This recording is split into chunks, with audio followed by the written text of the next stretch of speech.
Muy bien, ¿qué significa panorámico? ¿Cómo? La teoría del panóptico tiene una idea más o menos. Un poquito más fuerte, no escuché. La visión central de exposiciones que tienen. Es el panoptismo, perfecto. El prefijo pan está vinculado a lo que decías de panorámico, ¿no? ¿Qué implica panorámico? Una visión panorámica de algo que, ¿no? Una visión amplia de cierta totalidad. De cierta totalidad. ¿Sí? Y óptico significa óptico.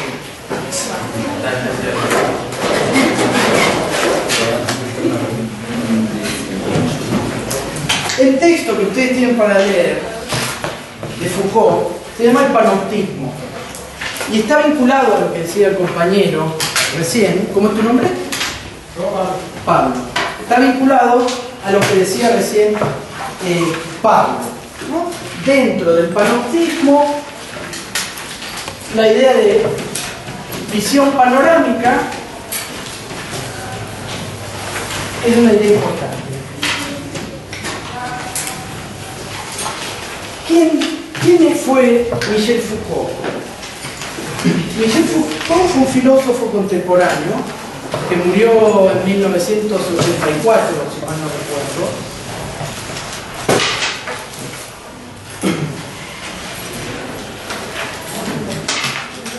Y que ustedes lo van a encontrar mayormente, aunque no de forma exclusiva, vinculado a discusiones que en general uno podría remitir a discusiones sobre el poder.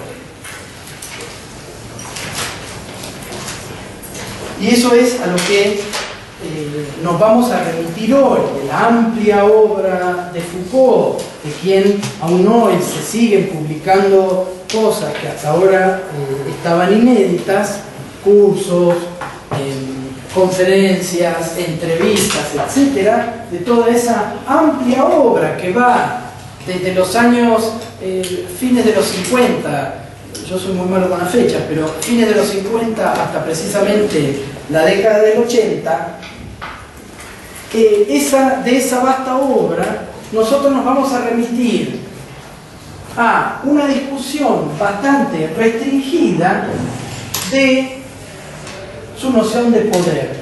¿Por qué? Porque como buen pensador, la obra de Foucault no es homogénea, monolítica, sino que su forma de entender la sociedad, su forma de entender esas conductas más o menos integradas que nosotros venimos discutiendo, gracias, en este segundo cuatrimestre, su forma de entender esa integración va a ir cambiando a lo largo de su obra. Nosotros nos vamos a detener, si se quiere, en la mitad. Vamos a prestar atención a la idea de poder disciplinario. Esto no quita, obviamente, que vamos a hacer referencia también a otras maneras anteriores y posteriores. Eso no quiere decir que él después diga, poder disciplinario, después cambio y ya no es más disciplinario, sino que va conjugando aspectos del poder en las sociedades modernas, en las sociedades occidentales modernas.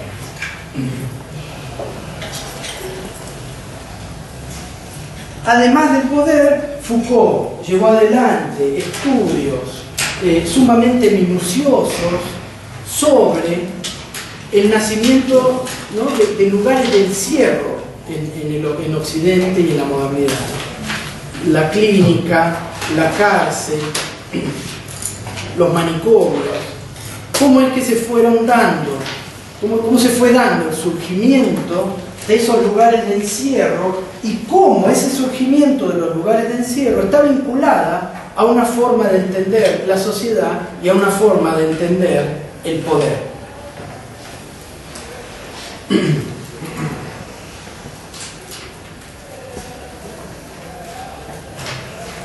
Ustedes van a encontrar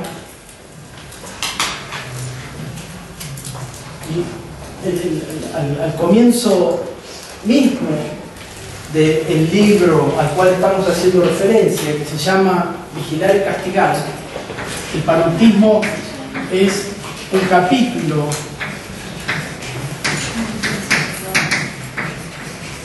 de ese libro, Vigilar y Castigar.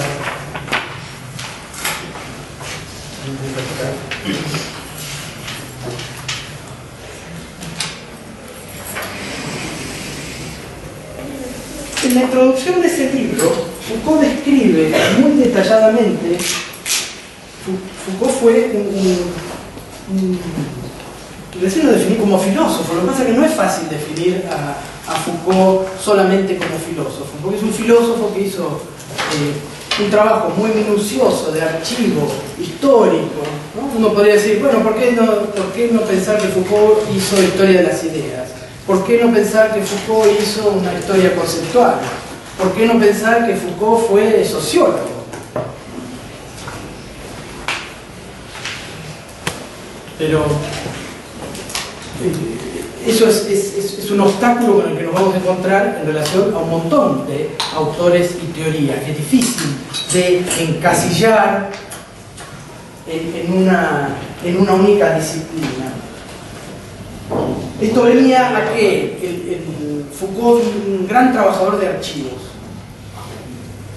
un importante trabajador de archivos que maneja, ustedes van a ver en sus textos, una minuciosidad en la lectura de esas fuentes con las que está trabajando.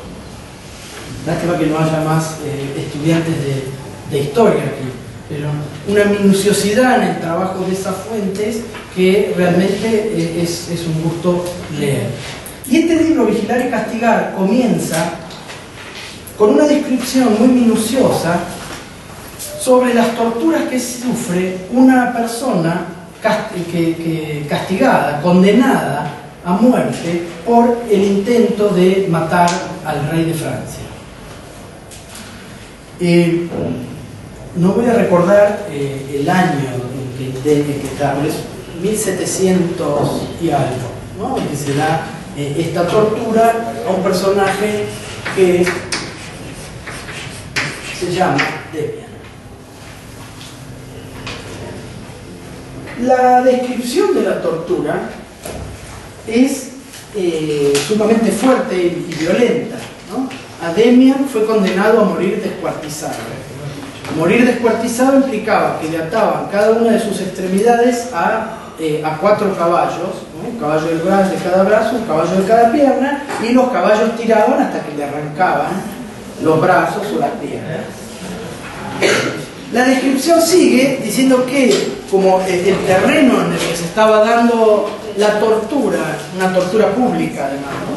El terreno era empedrado, los caballos se resbalaban, eran caballos que no tenían experiencia en descuartizar personas, no habían tenido un proceso de capacitación en ninguna empresa para descuartizar personas, no lograban descuartizarlo. Tiraban, Demian chillaba como un condenado, pero no lograban que mueran ni que sufran, ¿no? ni que se le salgan los brazos y las piernas.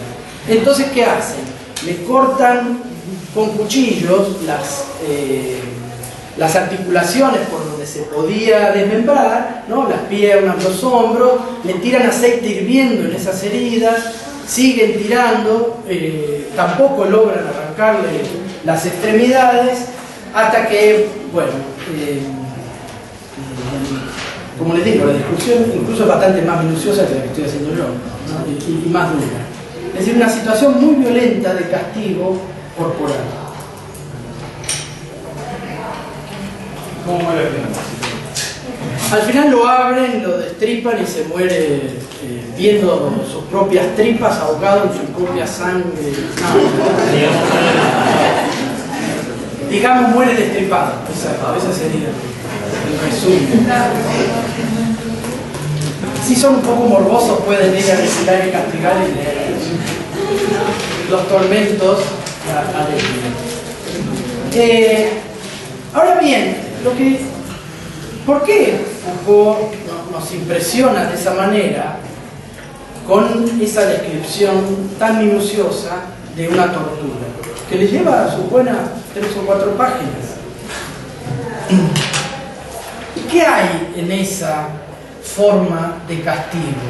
¿Qué manera de pensar la integración de una vida comunitaria determinada nos puede estar mostrando ese castigo sobre el cuerpo? Y para Foucault, esa idea del castigo sobre el cuerpo representa una manera en la cual el poder funciona a nivel de esa integración social que luego fue cambiando. Hoy sería sería imposible pensar en un castigo así, salvo que uno sea ministro de Educación de Chile. Que a partir de ahora es una profesión de riesgo, ¿no?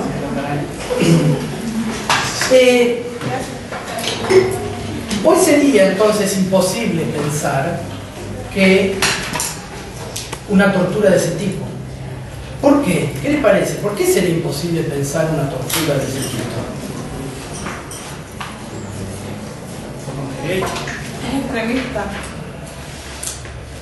Es extremista en su plena literalidad, porque nos sacaba los extremos, las extremidades. Somos más racionales. Somos más racionales, como decía vos. Somos más derechos. Hay una idea de derecho, ¿qué más? Hay una nueva moral. Hay una nueva moral que, ¿qué diría? Que la violencia no está bien vista. Estaba hablando el compañero de Portugal. Que la violencia no es algo racional, como dijo el compañero, o no es algo que sea legítimo utilizar. El dolor no es una forma legítima de castigar, el dolor físico. Bien, ¿cómo se castiga si no es a través del dolor físico hoy? En Estados Unidos sigue vigente la pena de muerte con inyección de la diferencia que te ponen de morir. Bueno, pero ahí no hay tortura, puede haber tortura psicológica. Claro, a lo que voy es que, digamos, ¿Cómo se castiga ahora? Una posibilidad de pena de muerte humanitaria. Privatización de la libertad. O sea, que privan de la Encierro. libertad. La privación de la libertad, ¿no? Privatizar es hacer privado algo público. La privación de la libertad. El encierro, que era lo que dijimos que había estudiado Foucault. El castigo pasa más por una cuestión más mental que física. Bien, el castigo pasa por una cuestión más mental que física, dice el compañero. Bien, ¿cómo podemos pensar entonces que eso está vinculado a las formas de integración de la vida social?